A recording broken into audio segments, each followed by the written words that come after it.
Before that, Madison Reedy is here for the business news. How are you? I'm very good, Alex. How are you? Yeah, not too bad. Good to see you. Likewise, Hallenstein Glassons, the fashion retailer, half-year result came out today. How did they go? In the 6 months to February, it had a net profit after tax of $16 million. Now that's up 5.9%, almost a whole 6% on that same period last year.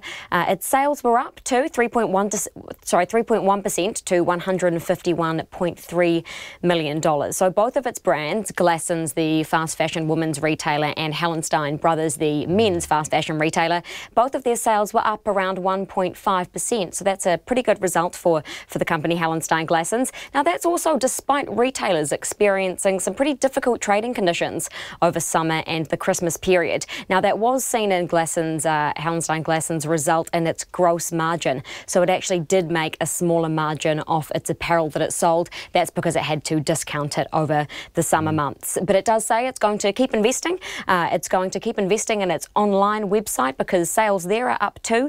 And it's not going to do away with bricks and mortar stores. It's going to refurbish some of those to try and increase its market share both here and across the Tasman. Great.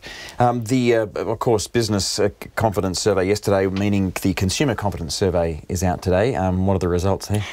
Well, consumers are pretty much feeling about the same, actually. Okay. So the ANZ Roy Morgan Consumer Confidence Index that came out today was up just 1 point to 122 points in March. Now, that's around a historically average level. That's because consumers are feeling a bit more worried about their own financial situation. Fewer of them think that it's a good time to buy a big ticket item like a washing machine or a couch if you need one of those, Alex.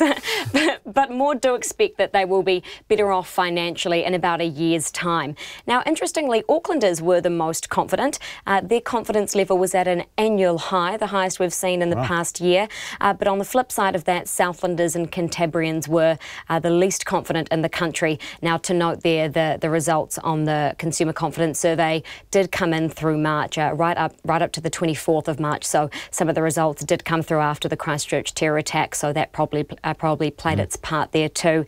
But across the board, confidence is holding up for consumers, but the lid is being kept on growth. Now that's because people are pretty worried about the economic outlook both here and overseas. All economists are telling us that we should be worried. Even the Reserve Bank itself this week said they were worried too. Things are slowing. Well, how about the dollar? Is that slowing? The dollar is not slowing. So the New Zealand dollar is buying at 67.8 US cents, 95.7 to the Australian and 51.9 British pence. The NZX also is not slowing down. That closed up at 0.8% tonight. That's 78.7 points up this evening. Now that's to close at a record high for the NZX in its lifetime of 9,844 points. And just a fun mention there as well, the aerospace company Rocket Lab launched its fourth Electron rocket from the Mahia Peninsula near Gisborne today, and interestingly it was carrying a communications payload for the United States Defence Force Research Agency. It weighed about 150 kilograms. Wow. Fun fact for your Friday, Alex. Things are going up. Some things. Thanks so much. Go on you, Maddie. Madison Reedy there with the latest in the business world.